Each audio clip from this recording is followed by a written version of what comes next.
Welcome to another episode of Yamamo's Wildlands. Today I'm going to be covering my setup for solar power up at the remote cabin. So I'll probably do this in two parts.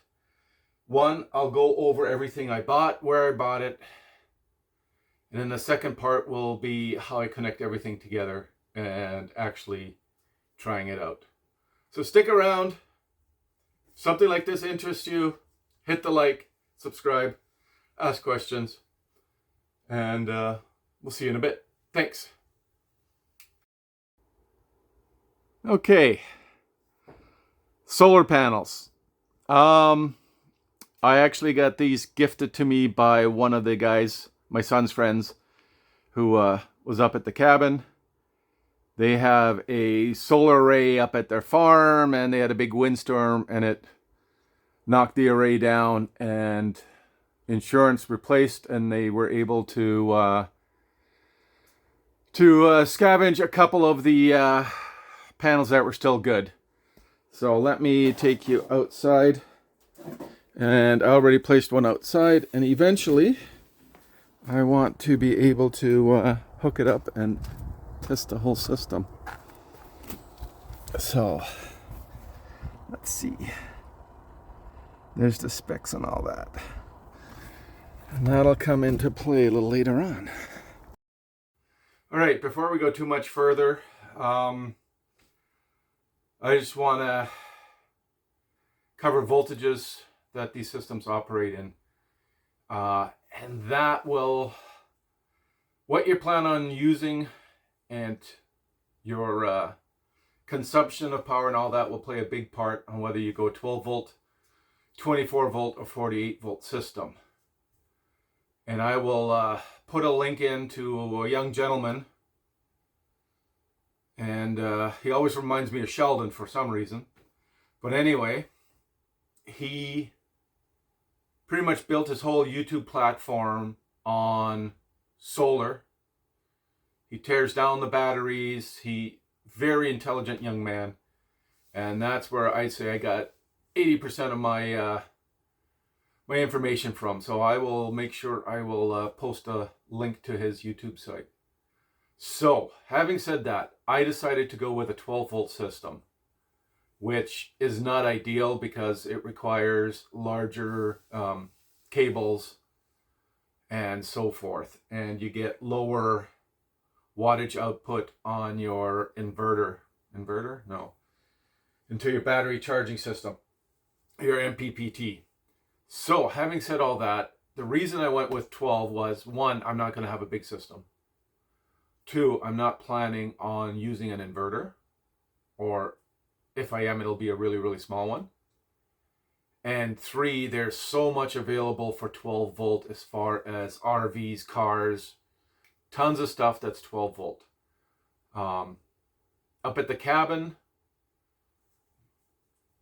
mainly it's going to be a charging station for phones, so 12 volt, that's going to be easy enough, and some other batteries. Lights for the cabin. The other load will be, I'm probably going to find a couple fans just to circulate the air around a bit more, especially during the summer. And the third one is I'm going to put a small water pump from our water collection system to a small faucet for the kitchen so we can do dishes inside or rinse stuff inside. We don't always have to go out. Once I get to that, that'll be a whole different video. And really, it'll just be gray water. It'll be as simple can be. Flip a switch, you get some water coming out.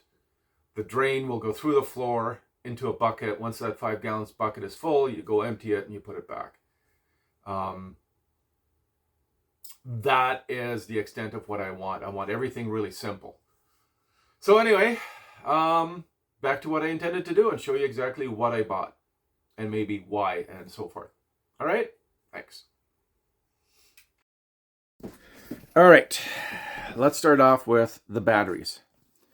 So I bought these Renogy. Now these are older models. You probably won't find these anymore. And actually there's a version 2 and a version 3. Don't know what that means other than dates of manufacture. Renogy, I think, was there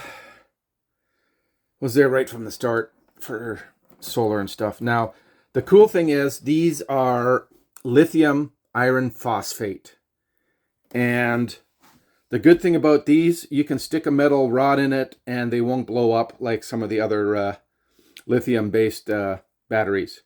So that's another bonus. These will not spontaneously burst into flames.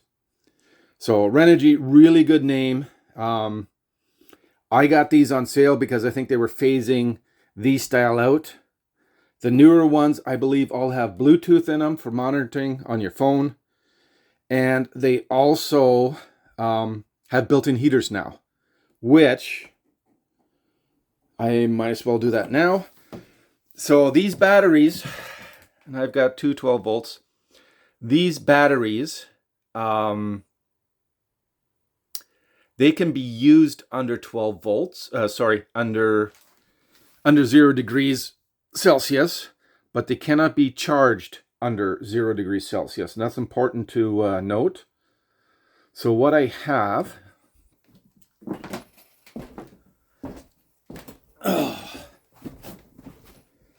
I have a small heater, which I'm going to attach to this aluminum block. And that aluminum block will go into some insulating material because I don't want the heat. It gets pretty hot. I don't want the heat right up against the batteries. So there's going to be some silicone padding. So then I bought this off of, you can find them on AliExpress, you can find them on Amazon. So this is a small temperature controller. It's good for, let me see, 100 watts, 1200 watts. So there's a temperature sensor, which will go in with the batteries, and a temperature controller. This part will go to the heater. That's why it's taped off, because I was playing with it. And that runs the power. So very little power usage. The heater I have is 13 watts. So it's not a high consumption unit. But the batteries, I'm going to program this so that it regulates around 5 degrees Celsius. The plan is I'm going to get some 2-inch foam board insulation, and I'm going to build a little cooler, for lack of a better reason, a little housing for it so they won't cool down too fast, and hopefully the little thermostat will have enough heat. All right, so that's batteries, what's important about the batteries, and temperature controller and heater. All right, so the next big thing is the MPPT. Now, there's newer versions of this out, but EP Ever. That's how I pronounce it anyway. So, you can still find these. They have new versions out, but these are pretty much bomb-proof. So, again, this is somewhat based on the panels I have. I'll have 3 panels, and if you go to the website, the young gentleman will explain. I can't remember his name right now. We'll explain everything on how to size all this stuff properly. Now, this MPPT. So, very good units. So they come with a display. And there, depending on what type of batteries you use, because this will also do lead acid and other types of batteries. So you can program that, and that'll display charging, how much wattage usage, and all that stuff. All right. So, along with that, where is it? Where is it? Oh, it's way over here.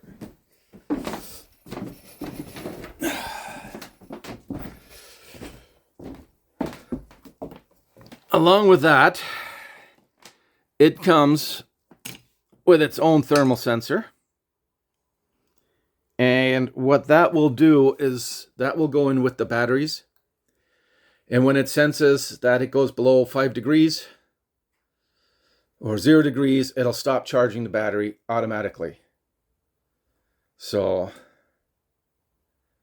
that's temperature shut down there.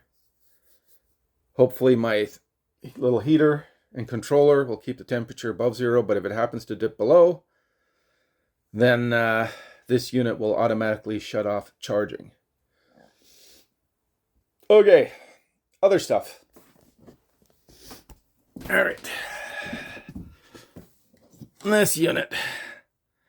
So that's a battery protection. That is to protect the discharge,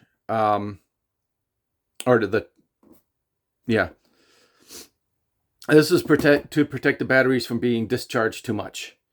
If these batteries go below a certain below a certain voltage, you may ruin them. So here you can, using these wires and stuff, and it'll come with instructions, you can set what you want the shut off voltage to be and the restart voltage to be. So very important to protect the batteries. All right, speaking of protecting the batteries, I've got two things. So even though these are each 100 amp batteries, 100 amp hours, so 2 batteries, 200 amp hours, I will fuse this at 100 amps because that's probably even fused too high. But it is what I'm using.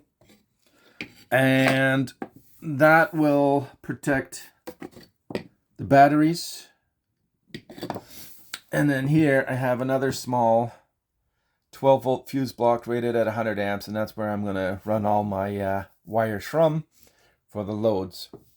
Now, we also need to protect the batteries from the charger. So I've got a 50 amp circuit breaker, which will go between the MPPT and the batteries. So if something goes wrong there, that'll trip out. So the main thing is to protect your batteries. Okay, I think I covered everything. All right. Renogy, you can buy straight from Renogy. Everything else, guess what? I got from Amazon. So there's probably cheaper places to get this stuff. But right now, that is what I've used. So along with that, I got myself some wire to connect the batteries. And again, these are all properly sized for 100 amps for the battery to discharge, and for 40 amps for the MPPT to charge the batteries. So again, don't skip on wire sizes. What I can tell you is go to your local electrical supply place. The cable will be a hell of a lot cheaper than buying from Amazon. And when you're on Amazon, be very, very cautious of copper-coated aluminum wire. Screw that stuff. Just go straight to pure copper, 100% copper, and you should be good. So that's for connecting that. And again, you have to match your wires here to your panels, the amperages that your panels will give. And again, you can get these two in copper-coated aluminum. Just go straight for the copper.